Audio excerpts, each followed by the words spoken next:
Welcome to Cocktail History with the Freeborn County Historical Museum, Library, and Village. I feel like I'm losing my voice a little bit It for sounds some like reason. it, yeah. I'm Stephanie Kibler, Executive Director here at the museum, with Risha Lilienthal, Curator here at the museum. We're back. We Again. missed another one again, Yeah. I think, but Keep doing that. the snowstorms have been wicked, but we'll talk about that later. No, that's in the podcast. Got too much going on today, folks. So it's Women's History Month. Yes. Whoop. And so before we jump into the cocktail today, I want to say to all of my women in my circle and across the universe, we'll say, that I see you. Yes. Throughout history, women have fought for equity. We still are fighting that good fight, and we're going to talk a little bit about that because I'm going to give a shout out to Valentine Gossart and Anne Davidow. Okay. These two women made a significant contribution to the cocktail scene, to which we should all raise our glasses. They fought for the right to allow barmaids to serve alcohol. Oh, that's right. So Valentine was a barmaid in Michigan in the 1940s, and she fought to win back her bartending license and her right to work as a barmaid, which just seems crazy, right? You have to fight to work back the right to work as a barmaid. Valentine hired Anne Davidow. I don't know if it's Davidow or Davidow. I don't know. A feminist lawyer in the 1940s, a feminist lawyer who gave the court a run for their money. She took this case, although they couldn't convince the legislators at that time to change the law. They didn't stop fighting, and their refusal to give up showed the aptitude and passion women had for careers. And so, as more states were outlawing female bartenders, they kept that passion going forward. And finally, in 1955, 10 years after enacting, there's an act, the Bartending Act, which put a stop to female barmaids. Right. The Michigan law was repealed, and it was thanks to those two women. So those are the two women you can thank for almost at least 50% of the people who are serving your cocktails, right? Yeah. Where have you been where there's not a female bartender? So I salute thee, Valentine and Anne. And they saw all the women Yeah. and fought for that. In the scheme of things, it seems like it's not a huge thing to fight for, being a barmaid, but it is. It is. To So be allowed. Yeah. anyway, Yeah. yay. So today, I feel like I got an echo in here. Maybe it's my ears because I'm getting cold or something. Today we're talking about the Margarita. I just saw you slide away. So Mexico's classic tequila sour has become one of the most beloved cocktails in the world. That's how the first article I pulled read, which is interesting because once again, the Margarita is shrouded in mystery. The origins. The origin stories. So there's actually three women Oh, wow. And they're all women. said to have been the root of the Margarita. Not sure which of the three holds the truth, but Sure. legend in that in Tijuana in 1938, the tequila cocktail was created in honor of Marjorie King. She was a Ziegfeld showgirl, Ooh. right? Fun. Others say it was Margaret Sames, a high society lady, created the drink herself in 1948, shared it with Conrad Hilton Who's that? of the Hilton Hotels, Oh. and that he took it back and actually shared it, and that's how that happened. There's also Margarita Carmen Cancino. better known as Rita Hayworth. That name sounds Actress. familiar. Actress. Yeah, okay. Beautiful actress. Her beauty supposedly inspired a barman in Tijuana to invent the margarita. So we're not really sure if it was Marjorie, Margaret, or Margarita. Okay, is Peggy a nickname for Margaret? No, I don't think so. Isn't it like Margaret, Maggie, and then Peggy is another? I've never heard Peggy as a Margaret. I've heard Maggie, Mags. Okay. I never heard that before. I don't know. I can debunk the Hilton one right away. Oh. When Hilton took it, because Jose, so in 1948, Hilton took it to his hotels. That's when the high society gal was claimed to have made the drink. Mm-hmm. But in 1945, Jose Cuervo was already using Margarita, it's more than a girl's name, Oh, as a campaign. fun. So the Hilton one doesn't hold a lot of water, right? According to Vine Pair, Mexico did not have a cocktail culture in the country at the time the margarita was created. So the drink was probably invented by an Irish man named Madden in 1936 via the Difford's Guide. Okay. That was the first mention of the Tequila Daisy, Oh. which is a takeoff of a brandy-based drink from the Victorian times. While traveling to New Mexico during the Prohibition, a newspaper editor was looking for a bar he could get a drink in and met Madden. He explained that he accidentally picked up the wrong bottle when making a daisy for the customer. Oh. And it lucked out the customer loved the tequila version, that he told his friends about it, and soon the word spread. Okay. It's interesting because they think the drink the daisy, which we've done, Yes. and I don't know that we said this. It was due to the resemblance. It was called this due to its resemblance to an eye as it closed for nighttime and opened up again in the morning. I think the we daisy. Did, say Did we that. talk about that? I think so. Well, Daisy, oh God, where's my little note? Happens to be, did I remove it? Oh. The Mexican word for flower, Oh. the Spanish word for flower. Sure. So Sweet. it kind of flows, Yeah, true. Yeah, a little bit. which then totally takes away from the other two women who Right. are, Right. it was invented about or by or for. Mhm, So, but that seems to be a pretty valid. Yeah. A daisy used to be mixed alcohol, liqueur, and citrus, Mm-hmm. which, hello, Right. Here it is. that's what we're doing here today. So, I don't know, I thought that was interesting. Yeah. David Wondrich, too, in the book Imbibe, agreed that the margarita evolved from the daisy.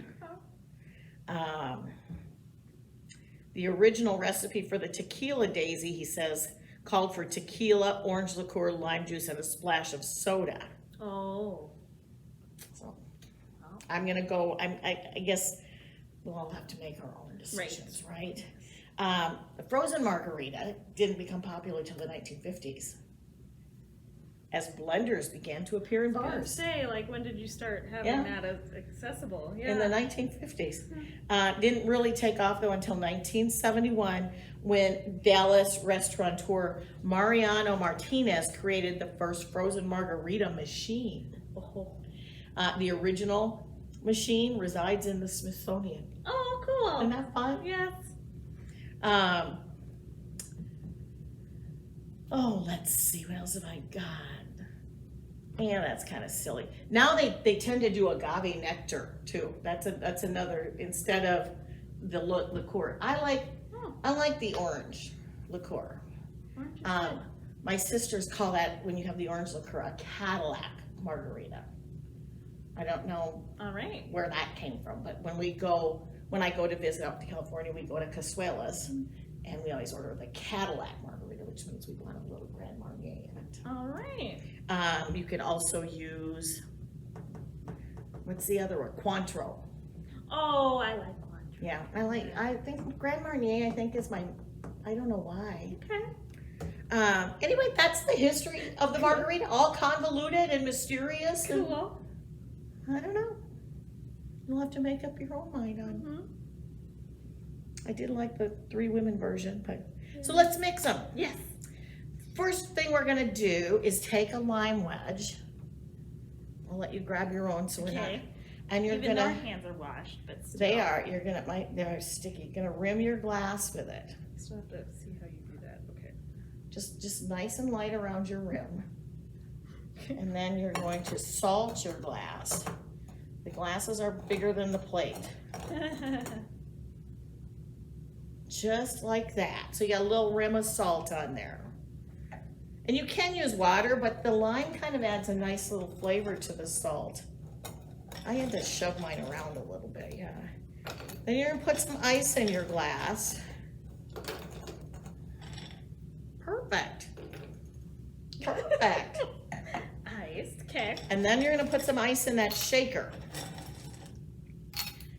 And we're gonna do 2 ounces of tequila. We want more ice than that. I have little hands. You do have little hands. I do. Feminine hands. I do not have feminine hands. Okay. It's a weird, that went a weird way there. You said tequila. 2 ounces of the tequila. And we're using Conción, which I don't think it's all that easy to find here, but this was a gift from friends of ours who are owners of is it a tequila factory? I don't know, what do you call it? A Distillery? I don't know. tequila distillery in Mexico. And then you're gonna do 1 ounce of the orange. Oh, uh-oh. Oh, golly, the sugar stuck. Sugar. The sugar stuck. Sugar. And then you're gonna do 1 ounce of lime juice. And shake it up. That might be hard to pour. I don't know why I put it in that one every time, don't I? Yeah. Don't waste the lime juice. There's enough. There's And enough. shake it. Okay, just one, right? Yeah. 1 ounce. Okay. Yeah, 1 ounce and shake it. I am gonna give a little garnish too, because we had some Nice. fresh limes. And you don't have to use fresh lime. You can use roses, although that tends to be a little sweet. You can get the little green thing with, I think you got a strainer. And then we'll mix a second one quick. All right. Oh, I get to go first. Why not? See how you did? Oh, yeah. That's just about Perfect. right. That is perfect. Empty your, well, you got a little in there still. What in the world?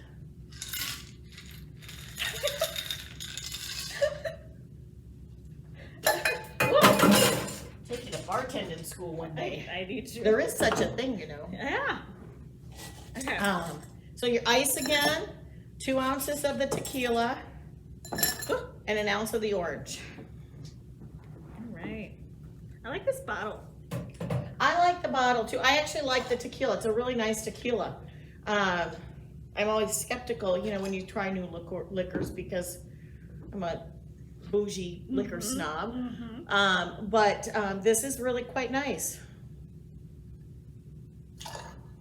And lime juice. There you go. Ooh. Oh. A little extra lime in mine. Shake, shake, shake. I just went to Shake it Hey, this thing. Casey and the Sunshine Band. That's where I went. Everybody do it. Is that That's one? not Casey that and the one? Sunshine No, Band. okay. Stop with this nonsense. Let's get this show on the road. All right. For some reason, I thought tequila was clear. You can get a clear Is tequila. there? Okay. I don't have clear tequila. I don't know. I guess I don't know why.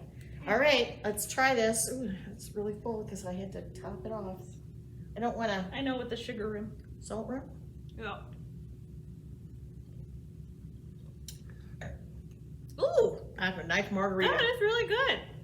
That lime is really coming through. Yeah. I like that. That tastes really good. Yes. Yes. It's almost like it's, summertime and sunny. Oh, not. Not yet. Oh, it's gloomy and snowy here. Yeah. All right. I see she's got highlights, folks. I do. Lots of I have highlighting. a couple of things here. So, I feel like you can't really talk about Margarita without talking about Mexico. Right. And if you search Mexico in our 1911 book of Freeborn County, you get one hit. Just one. Just one hit.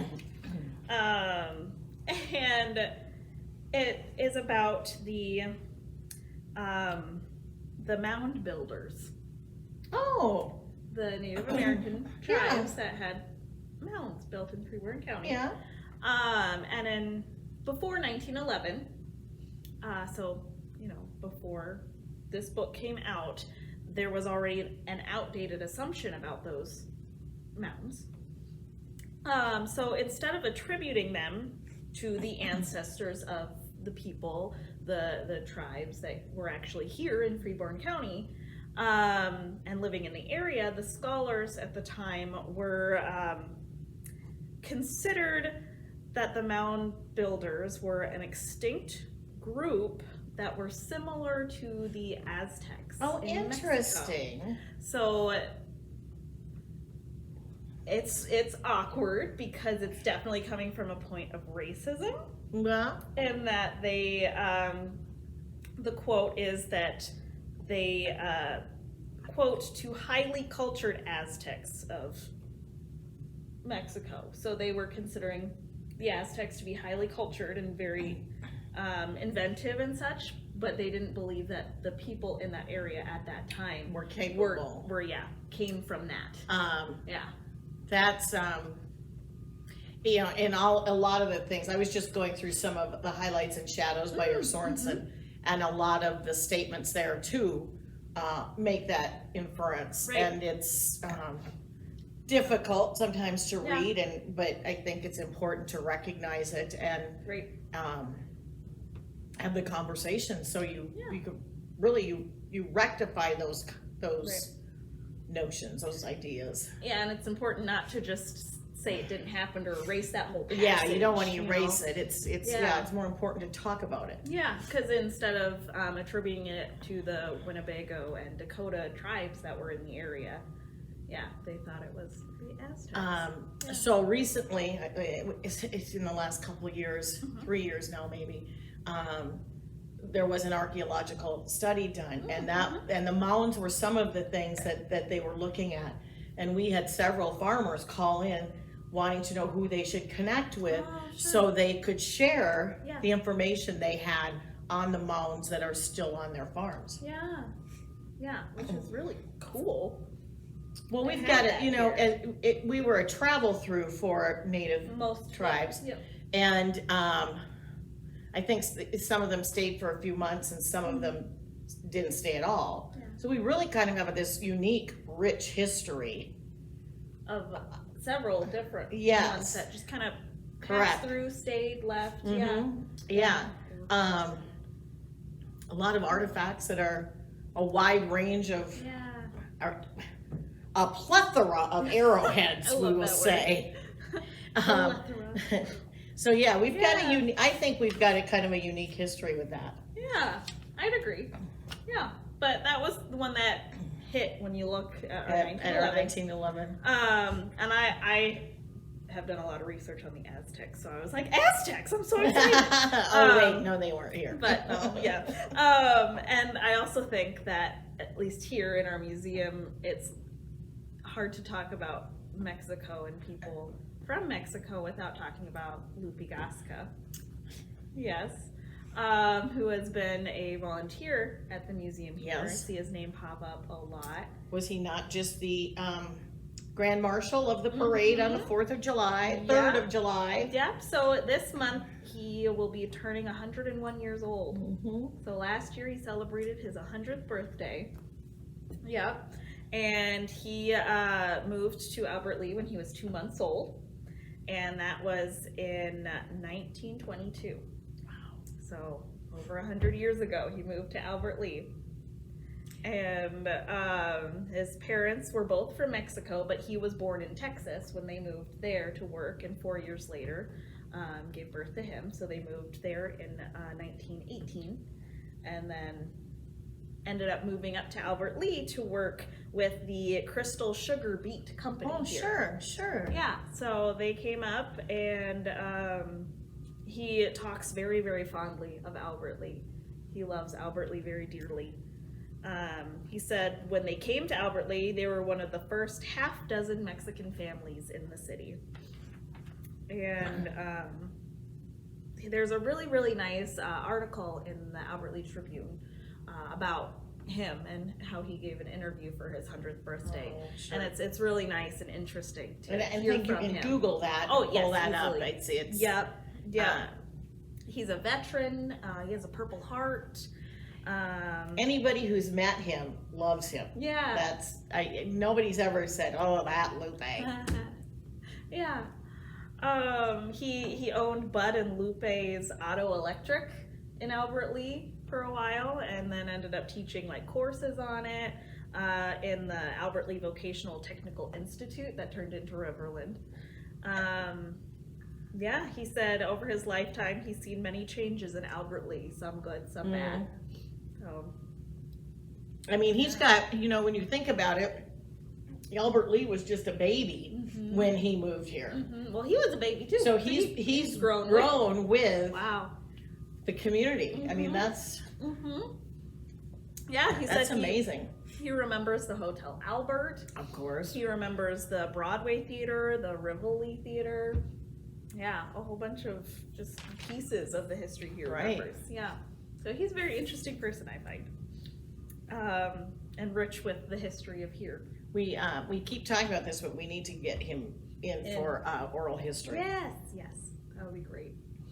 Let me back you up here. Yes. We said oral history. So for those of you who don't know, an oral history is kind of I don't want to call it an interview process, but it's a guided process for you to share the history of the story of you, the story of your experiences and your family's experiences. And it doesn't even necessarily have to be yourself. It could be about an organization or a building or a piece, something in history that is recorded audio. And it doesn't have to be you were the builder of, I don't know, what do I want to say, of the courthouse. The courthouse or the owner of a company. Right. You can be the Joe Schmo that pushed the broom around, but you still have a story to tell. Yes, definitely. Yeah. So sorry, I just wanted to. Good, because I'm switching a little bit of gears here, because I asked about the name Peggy. I was wondering where you were going to go with this. Because when I just briefly kind of like look up whatever pops up for the Margarita history. And one of them said it was based off of a woman named Peggy. Well, so that's why I was wondering if maybe one of their nicknames was Peggy. I pulled out about 4 stories of who made this up. Okay. Just so, because they didn't seem, number one, they didn't seem all that valid, and fair.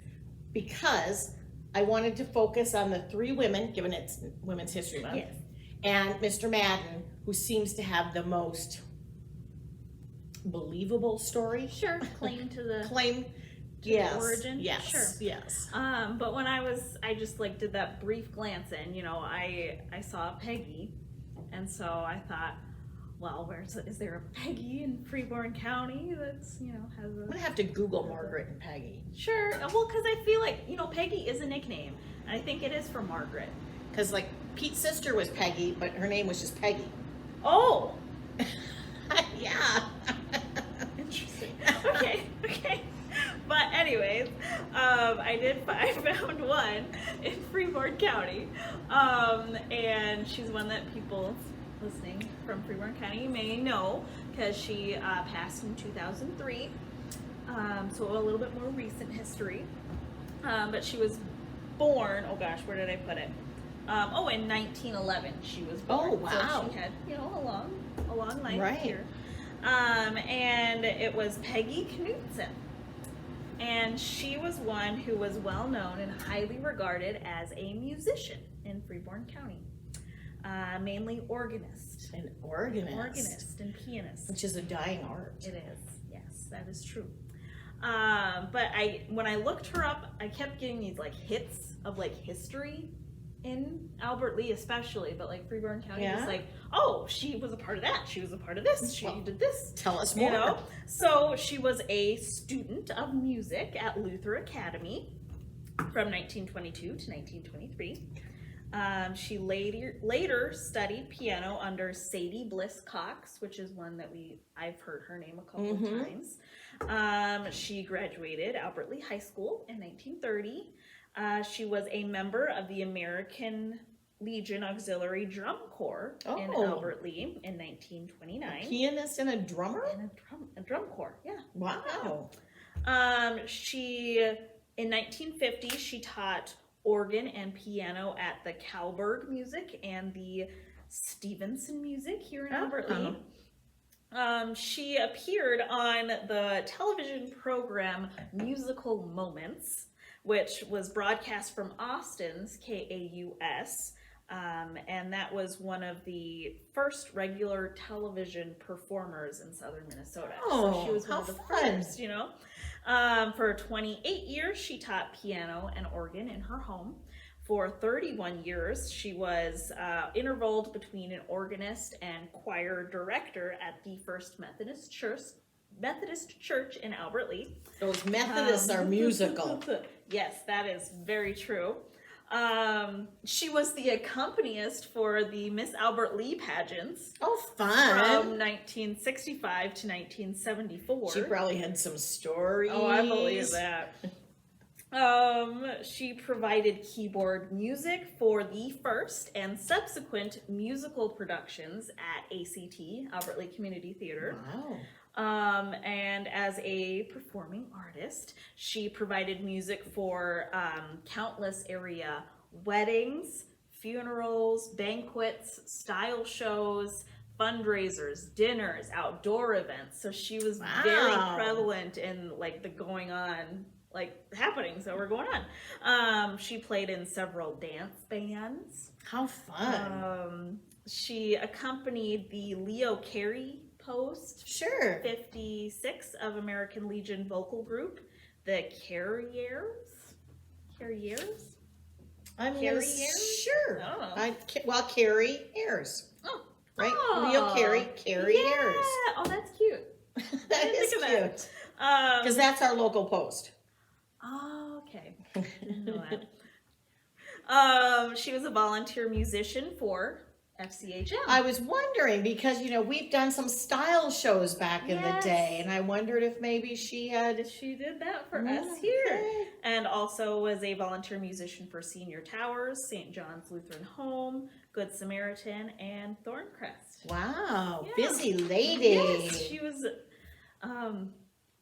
very, I guess, helpful for the ambiance of our town. And Impressive. Yes. Well, let's do a salute to Peggy. Yes. Our local woman we're celebrating for Women's History Month. Oh my goodness. We'll salute women around the world. And the universe, you said earlier. I got a thing here. Oh, okay. From those who inspired the Singapore sling, we have not done that one yet. Do that one. Which wouldn't have been created without them. I have a thing for that. To those who may never get credit for the cocktails they created. Aww. So we salute you. And I'm going to do another shout out to Valentine and Anne. How can I not remember that?